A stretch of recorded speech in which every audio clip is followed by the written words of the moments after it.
बाद दिल्ली के निजामुद्दीन में जो एक संदिग्ध शख्स पकड़ा गया है वो आतंकी है। आतंकी को जम्मू कश्मीर पुलिस की काउंटर इंटेलिजेंस टीम और दिल्ली पुलिस के साथ मिलकर गिरफ्तार किया गया है। 12 फरवरी को होटल में चेक इन किया था इसने। जानकारी के मुताबिक निजामुद्दीन के होटल में रह रहा था। इसका नाम परवेज बताया जा रहा है, जो मूल रूप से जम्मू कश्मीर के श्रीनगर का रहने वाला है। संदिग्ध यहाँ एक शख्स के साथ आया था जिसने बताया था कि वो शॉल का व्यापार करता है।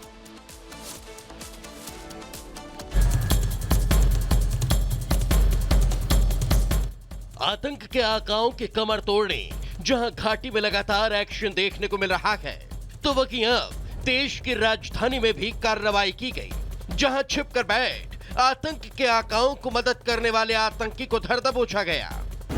नाम परवेज अहमद खान, पता फारूक कॉलोनी, बेमिना, श्रीनगर। ये वो नाम है जो भारत में रहकर आतंकी संगठनों के साथ मिलकर देश विरोधी गतिविधियों को बढ़ावा देता था, जिसके खिलाफ देश की राजधानी दिल्ली में बड़ा एक्शन देखने को मिला। और दिल्ली के निजामुद्दीन इलाके से इस आतंकी को गिरफ्तार किया गया। टेरर फंडिंग मामले में शामिल था यह आतंकी परवेज, जो कई आतंकी संगठनों के साथ ताल्लुक रखता था। निजामुद्दीन के होटल में रहकर आतंकी परवेज आतंकी गतिविधियों को बढ़ावा दे रहा था। 12 फरवरी को परवेज ने होटल में चेक इन किया, जिसके बाद से दिल्ली में शॉल बेचने का काम कर रहा था। श्रीनगर की कोर्ट ने इसके खिलाफ गिरफ्तारी वारंट जारी किया था। आतंकी पर फरवरी 2024 में कई केस दर्ज किए गए थे। मतलब साफ है, आतंक के सफाई के लिए जारी एक्शन देश के कोने कोने में देखने को मिल रहा है। चाहे घाटी में छिपे पाक परस्त आतंकी हो या भारत के दूसरे हिस्से में पनाह लेकर छिपे आतंकी सहयोगी, देश की सुरक्षा एजेंसियां उन्हें चुन चुन कर कार्रवाई कर रही है, ताकि कोई वतन विरोधी देश के सांस्कृतिक सौहार्द में जहर न घोल सके। Bureau report, Republic Bharat.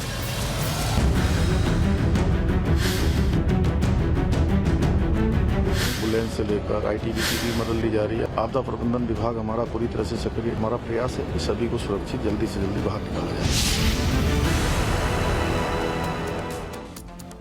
इसी बीच बड़ी खबर आपको बता दें, गृह मंत्री अमित शाह ने एनडीआरएफ के डीजी से बातचीत की है। चमोली में रेस्क्यू ऑपरेशन पर जानकारी ली है और लगातार नजर यहां पर बनाए हुए हैं। गृह मंत्री अमित शाह ने एनडीआरएफ के डीजी से बातचीत करके हालातों की जानकारी ली है कि अभी किस तरीके की स्थिति है और कितना समय लग सकता है रेस्क्यू ऑपरेशन में, क्या क्या चुनौतियां हैं। ये केंद्र और राज्य सरकार दोनों ही ओर से लगातार नजर बनी हुई है। आप ये तस्वीरें उस वक्त रेस्क्यू की देख रहे हैं और तस्वीर देखकर आपको अंदाजा लग सकता है कि कितनी मुश्किल है, कितनी चुनौतियां हैं जिसका सामना इस समय रेस्क्यू की टीम कर रही है। एनडीआरएफ, एसडीआरएफ, आईटीबीपी, वायुसेना सभी की मदद इसमें ली जा रही है। और गृह मंत्री अमित शाह की तरफ से जो बातें हुई हैं वो साझा भी यहां पर की गई हैं कि किस तरीके से एनडीआरएफ के जो डीजी हैं उनसे बातचीत की गई। हर एक जानकारी, पल पल की अपडेट यहां लगातार ली जा रही है कि हालात जल्द से जल्द कैसे नियंत्रण में आए और 47 मजदूर जो अभी भी फंसे हुए हैं उन्हें कितनी जल्दी सुरक्षित बाहर निकाल लिया जाए, इसको लेकर रणनीतिबद्ध तरीके से कार्य लगातार प्रगति पर है। इससे पहले आपने देखा कि उत्तराखंड के मुख्यमंत्री पुष्कर सिंह धामी वो लगातार टीम के साथ में विचार विमर्श कर रहे हैं। रिपोर्ट्स जो तैयार की गई हैं उनको बताया जा रहा है कि कहां तक ये रेस्क्यू ऑपरेशन पहुंचा है, कौन कौन सी टीमें इसमें लगाई गई हैं। वायुसेना की मदद लगातार ली जा रही है ताकि रेस्क्यू ऑपरेशन को जल्द से जल्द यहां पूरा किया जा सके। और जो मजदूर फंसे हुए हैं अलग अलग जगहों पर माना जा रहा है कि ये मजदूर दबे हुए हो सकते हैं, क्योंकि 50 से ज्यादा जो मजदूर थे वो उस वक्त वहां कामकाज कर रहे थे।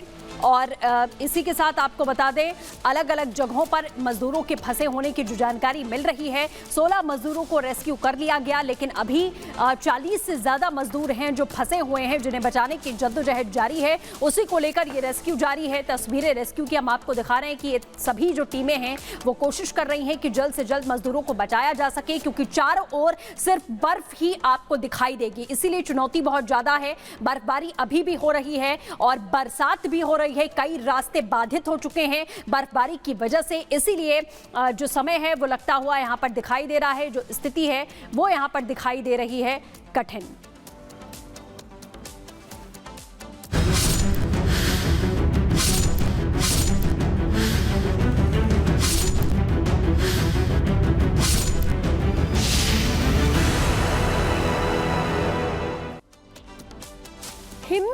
भाषियों से स्टालिन को आखिर क्या दिक्कत है जो बार बार भारत की भाषा के लिए जहर उगल देते हैं?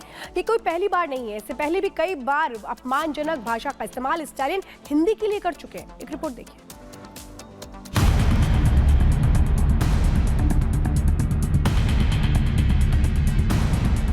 हिंदी जो हिंदुस्तान की भाषा है, हिंदी जो भारतवर्ष की राष्ट्रभाषा है, हिंदी जिसका निवासी ही भारतवासी है, हिंदी जिसे आज दुनिया में सबसे ज्यादा बोली और समझी जाने वाली भाषाओं का गौरव प्राप्त है, वो हिंदी हमारे माथे की बिंदी है। वो हिंदी हर भारतवासी के दिल की धड़कन है, तड़पन है, लगन है, प्यार है, खुमार है। आखिर उस हिंदी से स्टालिन को क्या एतबार है जो हिंदी का अपमान कर रहे हैं? एमके स्टालिन ने हिंदी को लेकर बेतुका बयान दिया और कहा कि हिंदी ने 25 भाषाओं को खत्म कर दिया। हिंदी मुखौटा है, संस्कृत छिपा हुआ चेहरा है। स्टालिन ने कहा कि हिंदी थोपने से खत्म हो गई नॉर्थ इंडिया की कई भाषाएं। इतना कि नहीं, स्टालिन यही नहीं रुके, उन्होंने तो ये तक कह दिया कि उत्तर प्रदेश और बिहार कभी भी हिंदी क्षेत्र रहेगी नहीं। जिनके इस बयान की केंद्रीय मंत्री अश्विनी वैष्णव ने जमकर आलोचना की और लिखा कि समाज को बांटने के ऐसे थोथे प्रयासों से खराब प्रशासन कभी नहीं छिप पाएगा। यह जानना दिलचस्प होगा कि विपक्ष के नेता राहुल गांधी इस विषय पर क्या कहते हैं। क्या हिंदी भाषी सीट के सांसद के तौर पर वे इस बात से सहमत हैं जिस हिंदी को लेकर महात्मा गांधी ने कहा था कि हिंदी जनमानस की भाषा है?